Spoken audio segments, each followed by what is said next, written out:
안녕하세요. 마트에서 장볼 때마다 이런 생각 한 번쯤 해보셨을 거예요. 아니, 대체 왜 이렇게 비싸지? 하고요. 오늘 바로 그 가격표 뒤에 숨겨진 진짜 이유를 파헤쳐 볼 건데요. 힌트는 아주 의외의 곳, 바로 이 금융 리포트 안에 있습니다. 정말 궁금한 문제죠. 월급 빼고 다 오른다는 말이 그냥 하는 소리가 아니잖아요? 이 장바구니 물가는 계속해서 우리를 압박하는데 도대체 이 가격 누가 어떻게 정하는 걸까요? 네, 바로 이런 금융 리포트요. 언뜻 보면 머리 아픈 숫자들만 가득한 것 같지만 오늘 우리에겐 이게 바로 보물지도입니다. 우리 식탁의 비밀을 풀어줄 단서들이 여기에 다 있거든요. 자, 그럼 한번 같이 뛰어들어 보시죠. 자, 첫 번째 순서입니다. 우리가 마주하는 이 최종 가격에 대체 어떤 비밀이 숨어 있는지 그 여정을 한번 시작해 보겠습니다. 모든 이야기의 시작은 어디일까요? 바로 식품 사슬의 가장 근원, 그러니까 기본 곡물부터 살펴봐야겠죠. 이 전 세계적인 게임이 어떻게 돌아가는지 한번 들여다보겠습니다. 그러니까 옥수수, 콩, 밀 같은 것들이요. 이게 우리가 먹는 거의 모든 것의 시작점이거든요. 과자 한 봉지부터 우리가 먹는 고기까지 모든 식품 가격을 떠받치고 있는 가장 기초적인 벽돌이라고 생각하시면 돼요. 그런데요, 여기서부터 이야기가 진짜 흥미로워집니다. 우리는 모든 게 오르기만 한다고 생각했는데 이 데이터를 좀 보세요. 식품의 가장 기초가 되는 이 벽돌들 가격이 작년에 비해서 엄청나게 떨어졌습니다. 옥수수가 19%, 콩이 14.4%, 밀은 무려 23% 넘게 하락했어요. 좀 이상하지 않으세요? 자, 이제 공급망에서 잘 알려지진 않았지만 아주 중요한 부분, 그리고 가장 극적인 변화를 겪은 어떤 재료 하나에 집중해 보겠습니다. 그 주인공은 바로 라이신입니다. 이름이 좀 생소할 수 있는데요. 육류 산업에서는 절대 빼놓을 수 없는 필수 아미노산이에요. 쉽게 말해서 돼지나 닭 같은 가축들이 건강하게 쑥쑥 자라기 위해 사료에 꼭 들어가는 핵심 영양소라고 보시면 됩니다. 이 라이신 가격의 지난 몇 년간 그래프는 그야말로 롤러코스터였습니다. 2020년까지는 꽤 안정적이다가 21년과 22년에 갑자기 가격이 하늘 높은 줄 모르고 치솟았죠.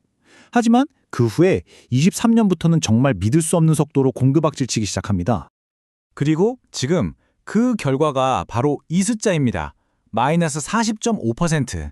작년과 비교해서 가격이 거의 반토막이 난 거예요.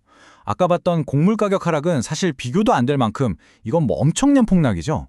자, 그럼 이 핵심 재료 가격의 폭락이 우리가 슈퍼마켓에서 만나는 고기 가격과는 과연 어떻게 연결되는지 그 고리를 한번 따라가 보겠습니다. 여기서 아주 당연한 질문이 나오죠. 아니, 사료 원가가 이렇게나 떨어졌다면 우리가 사는 고기 가격도 그만큼 저렴해져야 하는 거 아닐까요? 이 데이터를 보면 가격의 연쇄작용이 더 명확해집니다. 사료의 핵심 재료 라이신은 40.5% 폭락했죠. 그 덕분에 중국산 돼지고기는 25.2%나 저렴해졌습니다. 그런데 우리가 마트에서 사는 한국산 돼지고기는 고작 8.5% 하락에 그쳤어요. 중간에서 대체 무슨 일이 벌어지고 있는 걸까요? 바로 여기서 핵심 포인트가 나옵니다. 원재료 가격이 내리는 것과 우리가 사는 최종 소비자 가격 사이에는 분명한 연결고리가 있어요. 하지만 그 영향이 1대1로 그대로 전달되지는 않는다는 거죠. 왜냐하면 중간에 유통, 가공, 인건비 같은 다른 비용과 여러 시장 요인들이 끼어들기 때문입니다. 그럼 이제 시야를 좀 더 넓혀볼게요. 이런 복잡한 경제 환경 변화 속에서 대형 식품회사나 유통기업들은 과연 어떻게 대응하고 있을까요? 이런 상황 속에서 대형 기업들의 움직임을 보면요. 그야말로 생존을 위한 전쟁이 벌어지고 있습니다. 신세계는 가격 경쟁력을 잡으려고 알리와 손을 잡고 홈플러스는 비용을 줄이기 위해 점포를 닫습니다.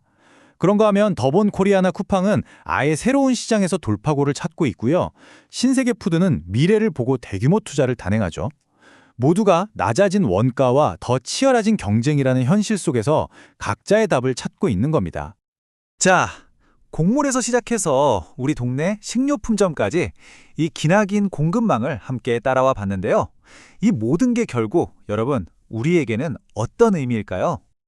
오늘 우리가 살펴본 걸 간단하게 딱 한 문장으로 요약하자면 이겁니다. 식품을 만드는 가장 근본적인 재료들의 가격, 즉 생산 원가는 분명히 하락하고 있다는 사실입니다. 그렇다면 마지막 질문이 남습니다. 생산 원가는 분명히 떨어지고 있는데 그 절약된 비용은 과연 어디로 사라지는 걸까요? 그리고 그 이익은 과연 누구의 주머니로 들어가고 있을까요? 오늘 이야기는 바로 이 질문과 함께 마무리하겠습니다.